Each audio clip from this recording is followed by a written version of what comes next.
Hello, everyone, and welcome to another episode of EdHeroes Voices. I'm your host, Alina Baimen, and today we have a truly special guest with us, Barbara Oakley.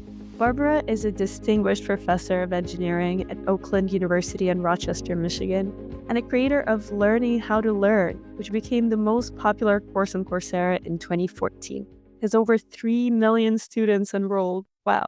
Barbara is also a New York Times bestselling author of a book, A Mind for Numbers, which has sold over 1 million copies worldwide. She has received numerous accolades for her work, including the McGraw Prize, which is the colloquial Nobel Prize for Education, and she's recognized as a fellow in both the Institute of Electrical and Electronics Engineers and the American Institute for Medical and Biological Engineering. Barbara, it's an absolute honor to have you on the show today, and thank you so much for joining us. It's my pleasure to be here, Alina, and let's get started. Amazing. From, so many questions that we have for you today, but as you've also, throughout your career, you're very knowledgeable in neuroscience and engineering.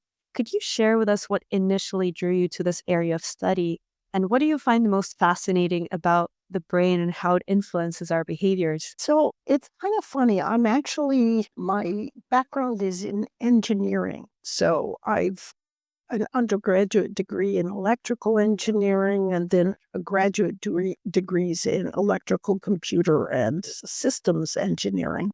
But when I started to get interested in what does research tell us about how the brain learns, I was really surprised to find that having a good electrical engineering and communication systems background is very helpful because a lot of what the brain is doing when it's communicating within itself is using electrical as well as neurochemical signals to do this connections between neurons and between areas of the brain. It's a little hard to pick up neuroscience by just reading and exploring about it. But if you had to have one set of background or kind of something to get you started, an engineering background is surprisingly helpful. Once I was laughing because my daughter and I were talking. I took a neuroscience course from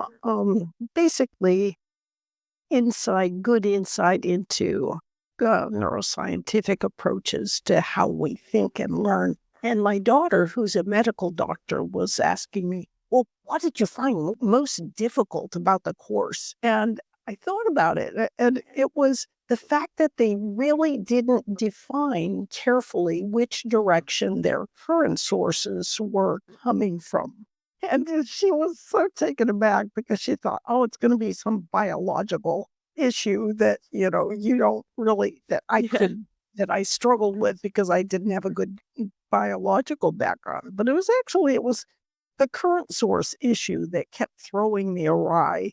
So anyway, you can approach a fairly decent understanding of neuroscience if you're willing to put some time in, and there's some courses, particularly on my favorite platform, which is Coursera, that can help you get started in that area. Wow, that's incredible. And I guess we kind of know about how the brain works a little bit and the electrical pathways, but we don't really make that connection in a way that an electrical engineering degree would actually be useful in neuroscience, because it just seems sometimes like it's so very different. It does, but it's super helpful to start thinking about learning not from the perspective that it's all sort of muff up there and you just sort of repeat because that's what you do when you're learning, but from the realistic perspective that there are certain things you can do to much more easily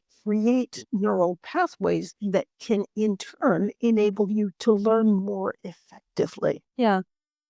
That's actually very interesting that you speak of that. You also mentioned Coursera being one of your favorite sources to learn, and you have created one of the most wildly popular courses on Coursera on learning how to learn, which makes sense. I mean, even I looked through it and I was just wondering what inspired you to create the course and what has been some of the feedback that you've received from it. So my co-instructor in having created the course and just being a wonderful collaborator to work with is Terence Sinowski, the Francis Crick professor at the Salt Institute. And interestingly, Terry has been around for her decades, not only in studying neuroscience, but in studying how neuroscience can help us better understand how to artificial intelligence. So it's been really fun hanging out with him and learning more about not only how the brain works, but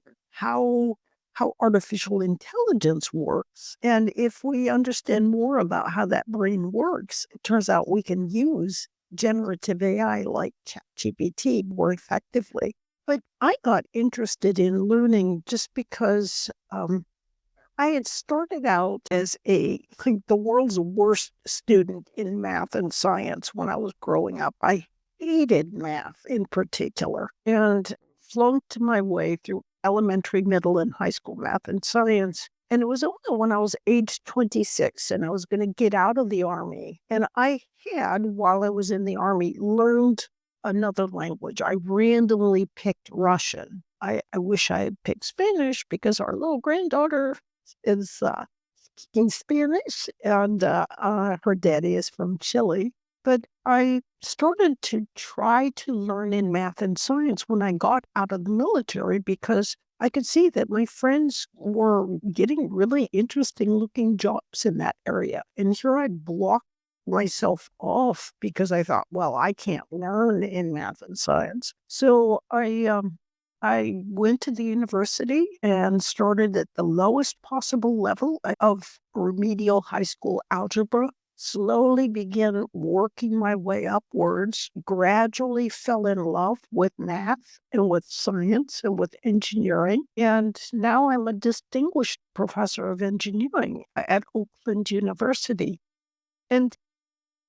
And what lingered in my mind throughout this whole process was, why could I use the same approaches that I used to learn a language at the Defense Language Institute, which is one of the world's best language learning facilities in the world? Why could I use the same approaches when I was learning in math and science and have them be successful? And why weren't those approaches being taught more generally? In fact, it almost seemed to me that some of the approaches used to teach math and science in the Western world actually cripple students' abilities to learn in those areas. One of my students, my engineering students, asked me one day, how did you change your brain to learn in math and science? And I wrote him a little email, and then I thought, well, I like to write books. Why don't I write a book about how one can change one's brain and learn more effectively in math and science? And I talked to Terry Sinowski, and we decided to create a massive open online course together based on the book. And that became the course Learning How to Learn on Coursera. And I remember turning to my husband once and saying, why are we filming this thing? Is anybody even going to watch this class? And little did we know what lay ahead. Wow.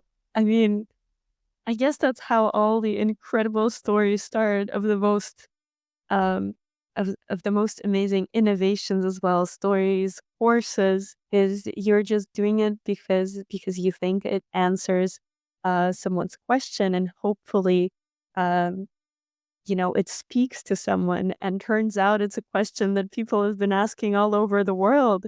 It's one way for them to answer it. Just one thing that is surprising to me is just that so much of current educational theory is predicated upon findings that are nearly a century old. And since that time, we've discovered so much more about the brain, how it learns, how we can more easily learn ourselves. And I'm just kind of shell-shocked that education itself often lags so far behind good, solid, evidence-based research that is available to everyone today. You mentioned about the outdated ways of the way that maths and science are taught currently, maybe in the West, but sometimes all over the world. I was wondering how you think they kind of stunt our understanding of math and science, because people find it such difficult subjects, and a lot of people struggle to learn them all the way from the beginning, from school and high school. And it's math is often a dreaded subject, but it's actually quite fun, I think.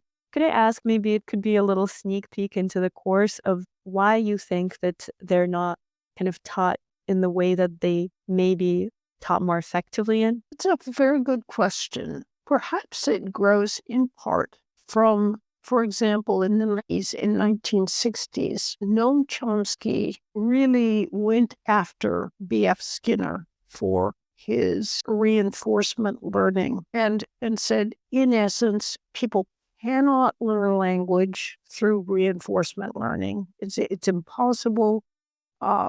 And drill was equated with kill. In other words, people would become less creative if they used any sort of practice and repetition in order to allow them to learn something.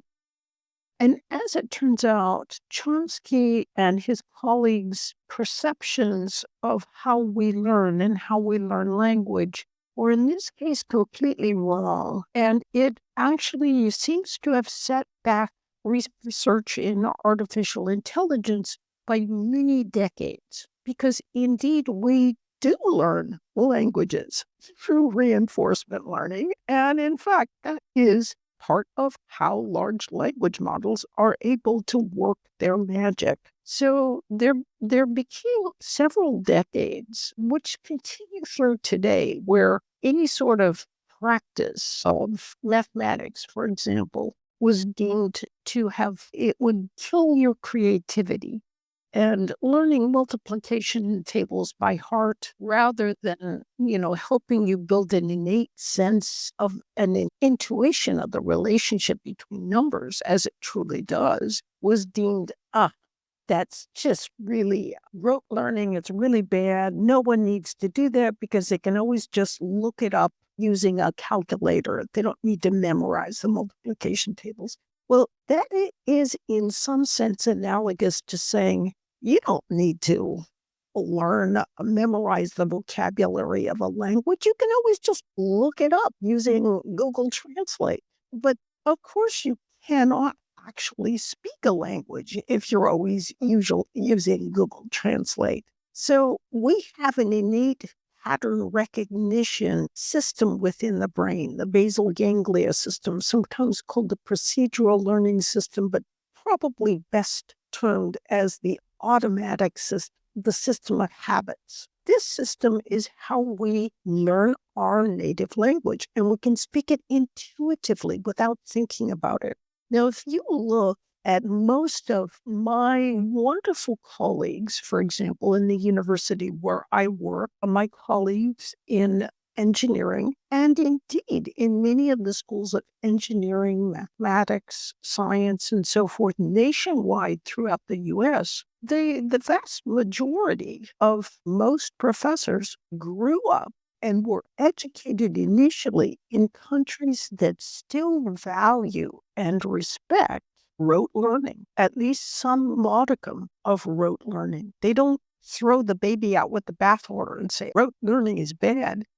And indeed, getting an early sense of the relationship between numbers through practice, rote learning, a little bit of practice so that you gain fluency and it's an ease with numbers, can help so that by the time that students grow into their adolescence and adulthood, they can do a lot of things with numbers with ease without having to think about it. Because we've thrown that away for a lot of younger kids. Then by the time they get older, they don't like math. They don't like science. They don't, and it's no surprise because we've undercut that easy, natural, intuitive, basal ganglia early learning that would have made it so much easier for them. There are ways to counteract to some extent what that is by by practicing and gaining procedural fluency as an adult, which is what I had to do.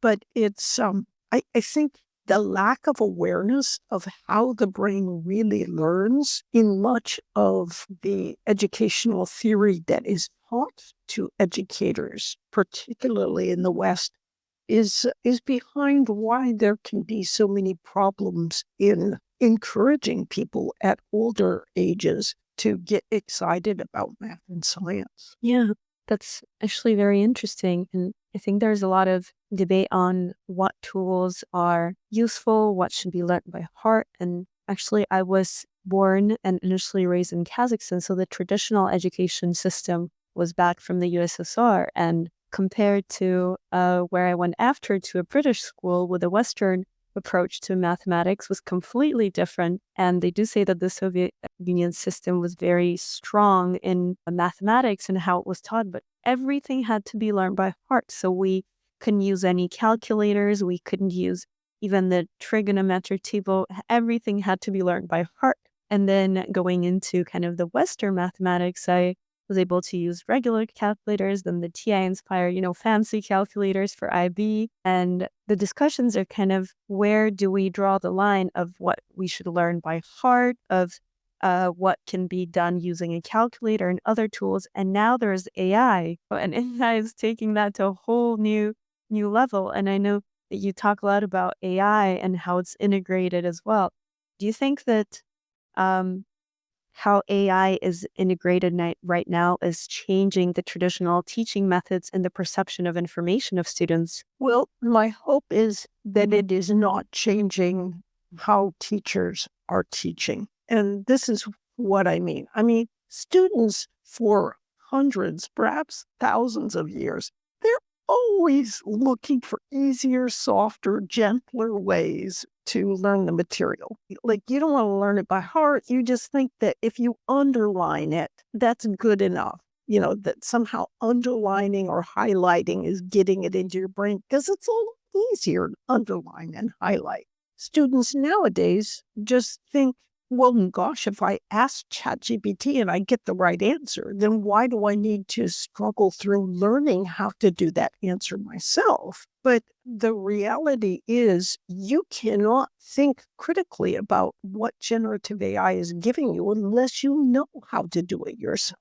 Now, I'm going to so from the 1930s through the 1970s, there was something called the Flynn effect, where IQ scores were found worldwide to go up.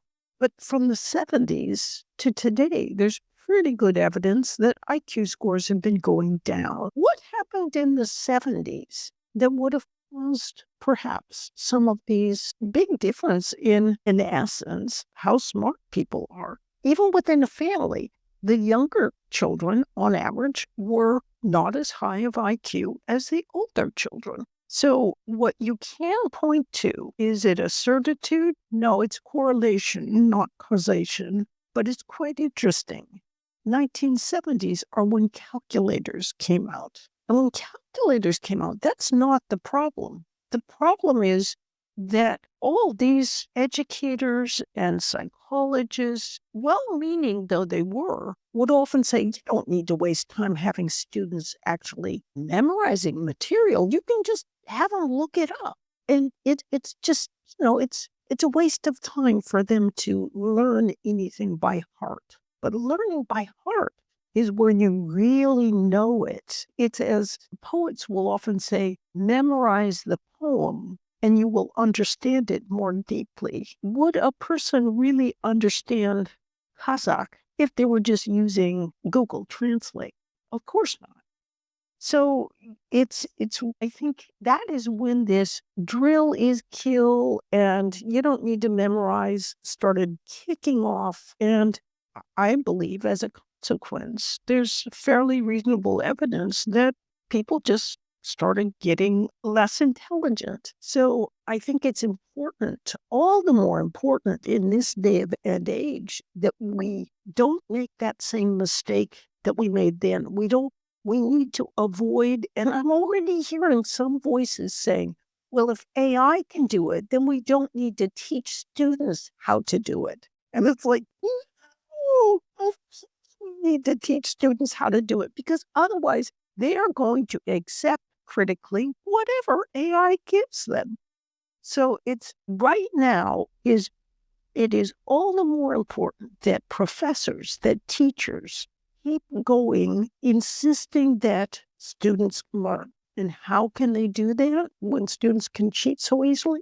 Do not pass them in a class unless they have seen the student actually perform and pass the course while seated in front of them and taking a test when the instructor could be sure that they weren't looking at something else. Very, very true in terms of using technology as a tool rather than relying on it to fix, to solve, to think for yourself.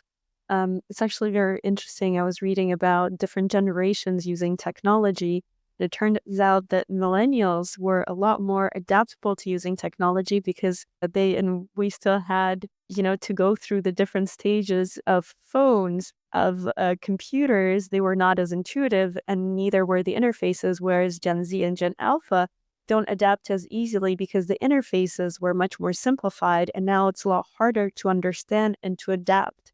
And I guess that goes to a lot of learning methods where by learning, we're learning how to learn rather than just using, I guess, without thinking critically. Do you think overall AI could be used as a useful tool or perhaps can help level the playing field in different parts of the world, in different socioeconomic and cultural backgrounds as well? Absolutely. I can already see some really cool things that Gen AI is doing. For example, there's one flashcard system that I particularly like called I Do Recall. And I like it because it allows you to link back into the original source. But you can upload a PDF, for example, and it will generate a bunch of retrieval practice questions for you about key ideas in that PDF. So if you go to I Do Recall, upload whatever you want, create a bunch of retrieval practice questions, and boom, you can already begin learning more deeply using AI. One thing that really surprises me is wherever I go around the world, I often like to ask the question, which of these 4 techniques is the most useful and best for learning? Is it underlining or highlighting, rereading, using retrieval practice like flashcards, or using concept maps? And whenever I get to concept maps, everybody raises their hand, right? Because that's what has been taught for many decades all through educational system. Well, it's concept maps, write out a concept and relate it to the other concepts in the material you've been learning.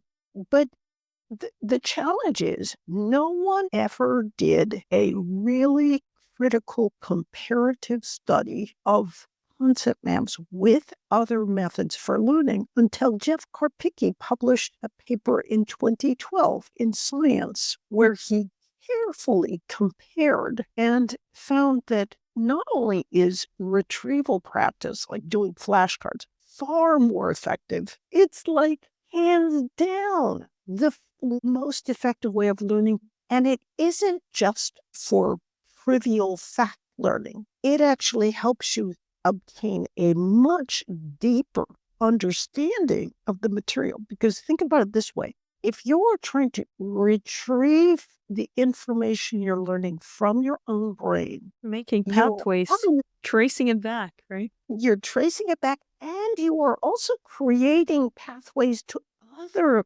information that you know. So you're enriching your understanding. You're not just like, I have a simple, trivial little fact. I'm actually relating it in a deeper way. And as we have a course called Uncommon Sense Teaching. It's a set of 3 courses actually on Coursera. And in it, we talk about how Michael Nielsen, a wonderful physicist, used retrieval practice to help him devise a new and faster and better way of proving a very advanced mathematical theorem than the previous methodology. So retrieval practice is super valuable, not just for simple little trivial facts, but actually for deepening your learning. But everywhere I go in the world, it's like people have been so indoctrinated into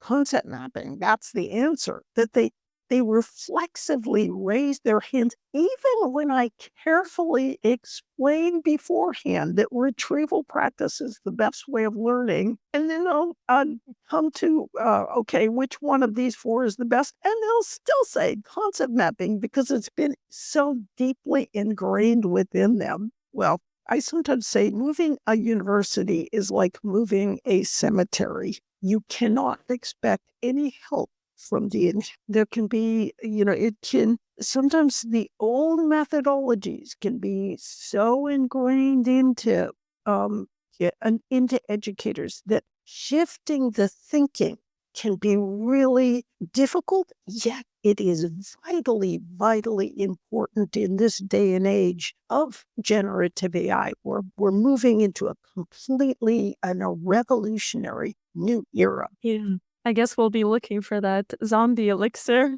to help move the cemetery. Yeah. Yeah. I wrote it down. I do recall. I guess that's how I'll be learning all the languages from now on. I used to write flashcards by hand, and it was so time consuming. So this is definitely, I'm going to give it a try. I think I saw some med students practicing and kind of getting all of their flashcard generated by AI using this. Such a wonderful tool. You also mentioned, you travel a lot with your extensive background in neuroscience. I was wondering if the different cultural factors impact how students perceive learning difficulties, if they're different at all, and how should educators address these, especially if they're, traveling, teaching in different countries?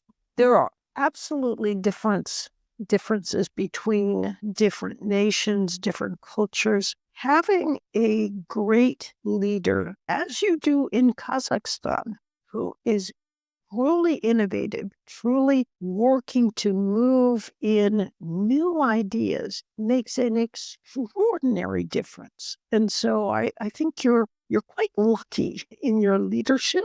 And also, I think let's see, how can I put this? The largest countries often care the least about changing because they feel they're the largest, they're the best, and they don't care and they don't have to because they're the best. And it's difficult to nudge them off of their, the sort of pedestals they put themselves on. Yet sometimes the smaller countries can be much more keen. They're very aware that for them to be competitive in this modern world, they can't just rest on their laurels. They need to be looking innovatively at what's going on with their teaching, with their population. And I often find that the most innovative are somewhat smaller countries that are keenly aware that it's important to be very knowledgeable. And so I can't help but love working with countries that have this kind of inner drive, and also countries that have a sort of a natural bilingual approach to looking at life, where bilingualism is much more common within the country. Somehow I think that helps with kind of keeping a fresher and more innovative look at what's going on within the country. Perhaps it helps them as well to realize the importance of reaching out, that it's not okay to just be all self-contained, that it is also important to have contacts reach out internationally, because the reality is some of the in-depth research that's going on, for example, in generative AI, no one country can gain a lock on that and then just sit there and rest on their laurels. It is truly an international and very difficult subject matter. And so it behooves every country to kind of be aware of that and to have tentacles that are reaching out and making connections, so they can bring back information that's helpful for the country as well as for the educational community within that country. I guess the equivalent that you drew of the bigger countries and the smaller countries, the adaptability of them, it's also very similar to larger corporate structures versus smaller startups in their approach. Bigger, more established universities and smaller institutions that are starting out. I guess there's something in the way that we're set in our old ways. We want to be great, rest on our laurels, just like you said, and being small, new, innovative, and agile, and kind of proving ourselves it's a very interesting balance in the world as well. I thought of Singapore straight away when you said small, agile, really proving themselves in the global arena as well. And they're very far ahead in technology and human resources overall, and in their advancement. It's incredible the creative ideas that they presented to the world too. I think you're making a great point there. And sometimes I will go to smaller countries and they'll be like, we're really small. We don't have the manpower. We don't have the resources. And I'm like, look at Singapore. Look at what they're doing. You can do it too. Yeah. Yeah. Although there is different sides to how Singapore was built, like Fan Yu essentially had done an incredible job and where Singapore's economy, wealth, it's considered one of the blue zones with the most happy and long-living people in the world. It's quite incredible. Yes. Although I was really surprised. I read something recently that the Blue Zone book apparently relies on problematic research. I was like, oh, Really? bummer.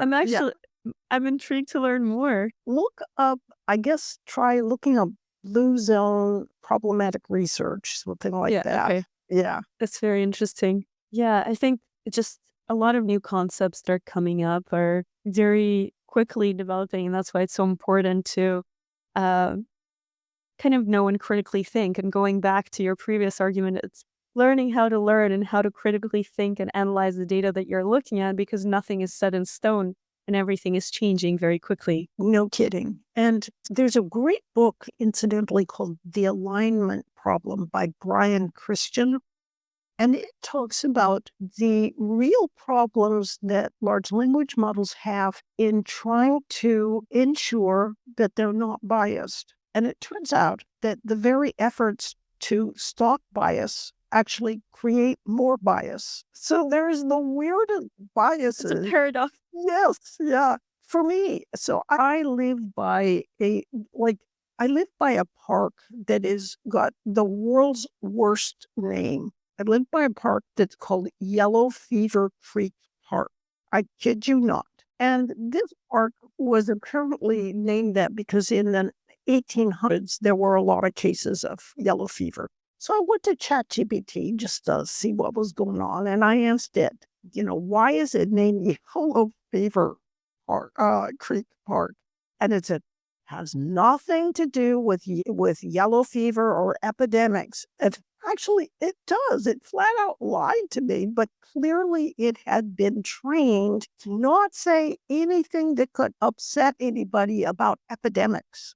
So it just lied, and I was really disappointed. But these are the kinds of things. Sometimes when it's trained to not upset people, you can get very incorrect results. Of course, and AI has biases too, and the way that it was set up and in the way that it was initially developed was, to include or exclude certain pieces of information, of delivering them in a certain way.